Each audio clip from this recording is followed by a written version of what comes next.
Is this the tallest waterfall in Cebu?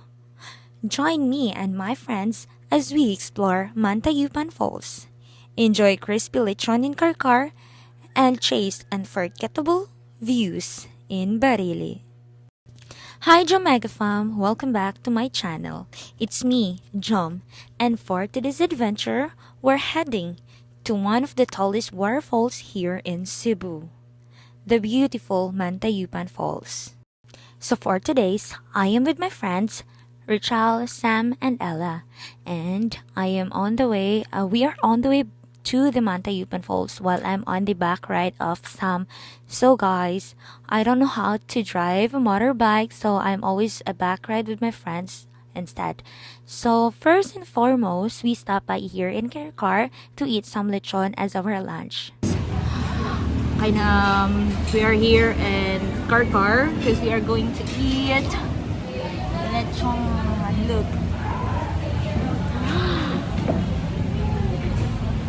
So this is what we ordered: a pancit, and achara. An achara is a kind of papaya, and we also have our soup, and of course the lechon and our puso, the hanging rice. So after we eat, we head directly to Mantayupan Falls. And of course guys, if you gonna ask me if how is the food, of course I would say the food was so amazing, delicious, and the lechon was so crispy. Oh my god, I wanted to eat some lechon right now. The travel took us around an hour. As you all know, Cebu, especially Carcar, is really known for its delicious and crispy lechon. After our food trip, we continued our journey to Barili, which took us around 30 to 40 minutes until we finally reached Mantayupan Falls. Kuntil ka! Naabot si Mantayupan. How was this? Okay.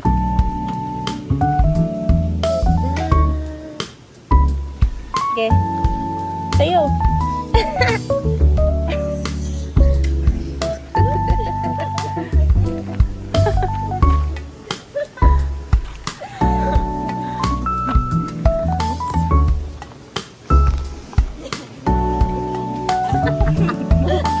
Nadire!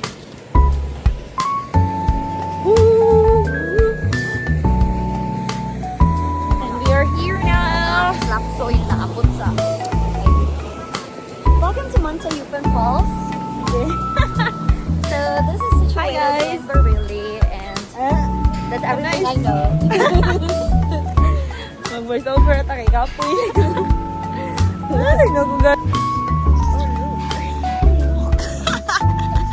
I need that.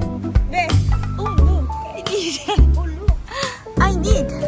I need the one that. Yeah. There's a buko, very fresh. Ito entrance to 60 each niya to 40. Wala ray bayad parking. Wala sa mina parking. There you go.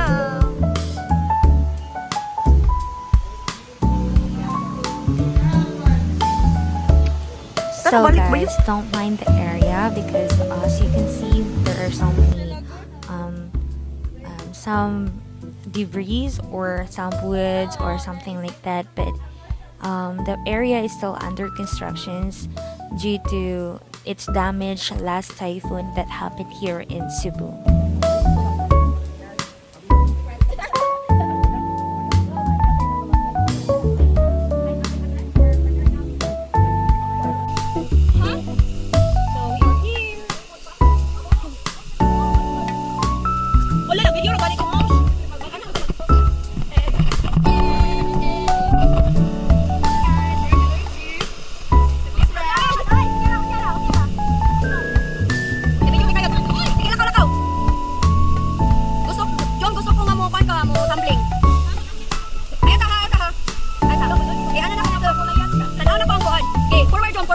Forward jump. Tanan ako.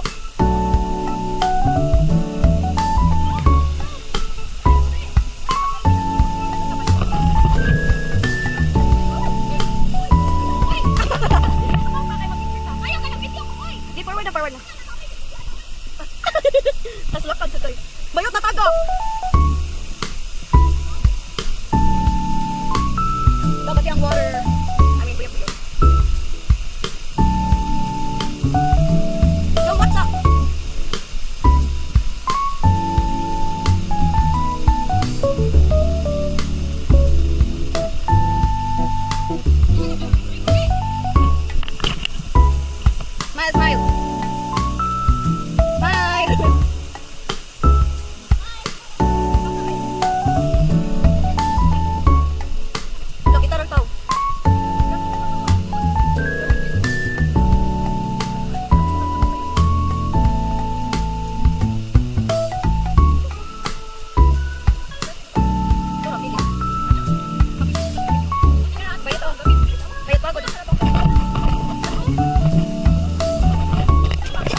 So right here, as you all know, Filipinos love to take some photos, so we just decided to take some photos. So, guys, we traveled around like 1 hour, and then we just went there to take some photos, and then we just swim for around like 10 minutes. So that's a Filipina thing always. So yeah, so I'm so thankful, guys, because I have a friends who's supportive, especially when it comes to taking photos and videos of me. So yeah, and we always make sure that all of us get some nice photos. So it's so nice, like we don't get jealous to each others, and we vibe in really well.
And that's it, guys. We are done. We're going home na. Ah, see all.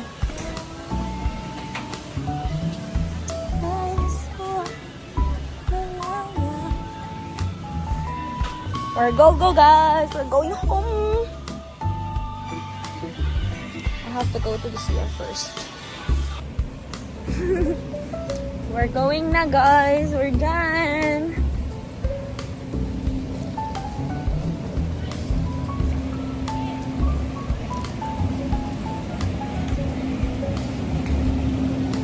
We're going back na.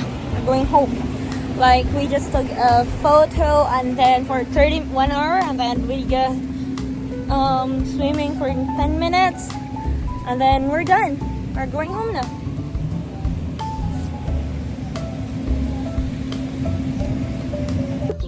After swimming, we decided to stop by here at the Guadalupe Carcar, and we decided to eat some puto bongbong. It's a Filipino delicacy. So that's puto bongbong and mais canelo, that's corn, and of course, asing kamas. So, yeah. Nagbilat eh?